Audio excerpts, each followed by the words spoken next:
everyone, classmates, friends, partners, parents, and the dean.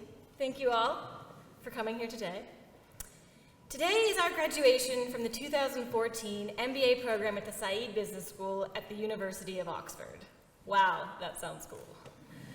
And it's particularly cool that we're here, as the dean mentioned, in the historic Sheldonian from the 1660s, which has been used for university ceremonies for hundreds of years. Oxford is such an extraordinary place, where history and tradition meets innovation and progress, where we wear sub-fusk attire to write essays about nascent markets. We debated the value of social entrepreneurship using British parliamentary debate style, and we rode bumper cars in full white tie at balls. The contrasts are particularly stark at our young business school. Early in my time at Oxford, a sector consultant highlighted that tension to me.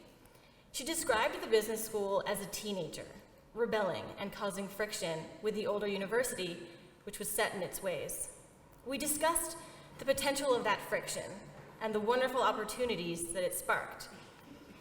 Upon reflecting on my year at Oxford, I have come back to the idea of the teenager and what that means.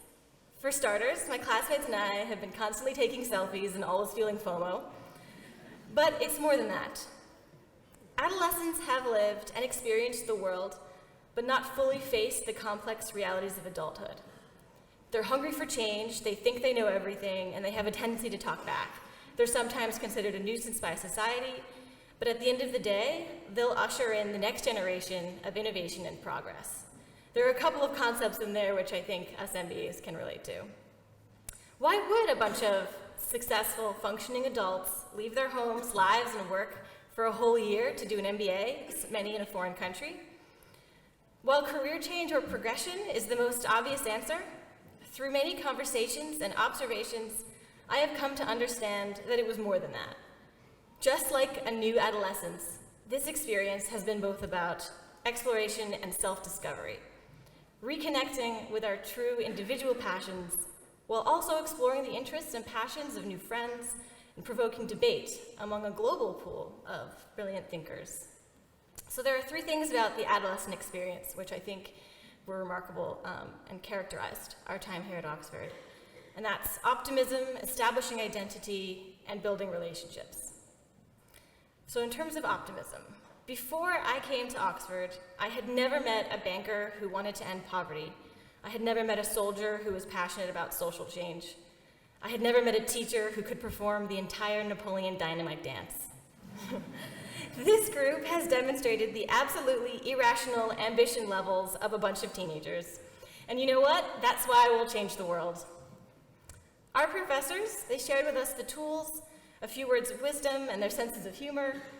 They did not give us directions or answers, even when we asked sometimes. They knew that frameworks and models and essays can build the vehicle, but optimism and passion are the drivers. It sounds cheesy, but optimism has been a proven differentiator for success. In a world encumbered by both sensationalist and genuine complex challenges, this environment of optimism here at Oxford has been a beacon of light. For me, the experiences where optimism were the most potent were the conferences. Emerge, Silicon Valley Comes to Oxford, the Skull World Forum, Africa Conference, and PowerShift. These were moments where that sense of optimism was absolutely contagious. Optimism is powerful. If you forget the rest of this speech, just remember that. Moving to identity. In the first few weeks of last year, when we all started to meet and get to know each other, the pool of talented, impressive people with inspiring stories was absolutely overwhelming. So many impressive profiles.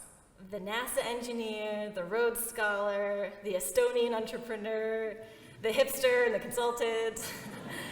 Some of my classmates and I joked about how our first task at the MBA was just find our niche. All year we would ask, have you found your niche yet? Just like a bunch of teenagers, many of us have come to find ourselves here at Oxford. We were overwhelmed when deciding which OBN to join or what college activities we should focus on. The task of establishing identity in such a diverse pool is daunting. And then a magical thing happened. We stepped out of our environment together as a class. We drove to a suburb of Paris and competed in sports sports which no one was particularly excellent at, except for Storm.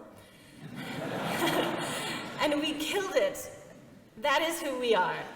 We are Oxford MBAs. We face the unknown head-on. We work together. We take all-night bus rides. We jump into new sports, play in the rain, compete with no sleep. We were the best dressed and the last to close the bar. Our identity is not a career choice or specialty. It's a way of living. It's the tenacity that we bring to everything we do, including MBATs. When our Battle of the Bands group performed, we went absolutely nuts. We were the most genuinely loud, proud, and supportive business school there. That is our niche. That's our identity. Whatever our individual activities, choices, or careers, as a group, the Oxford MBAs, we give it everything and we support each other. That's it. And the result was silver at MBATs, first and second place at BCIC, SVIC, A.T. Kearney, a bunch of case competitions, and a gamut of amazing individual student achievements. Identity crisis solved. And on to relationships. In competing with social networks, we learned about the way teens at that stage of life have a primary social need to develop friendships. The hallmark of adolescence is being obsessed with your friends, which for many people are their core community for the rest of their lives. At this stage of life, we have a fancy adult term for it, networking. We came here to build a network, seek out contacts from across the globe, to exchange business cards and LinkedIn endorsements. But from that very first 12-hour student-run pub crawl, our culture of inclusiveness and openness and affinity for our community was established.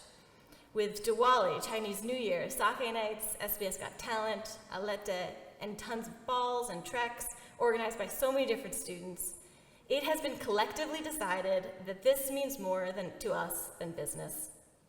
The cumulative hours we have spent together working on complex and challenging problems in the classroom, seminar rooms, and at the bar has allowed us to experience a sort of intense bonding.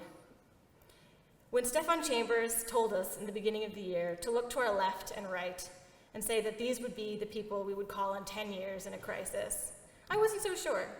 But now I have no doubt that is true. We are more than blue, green, and yellow name placards. We are family.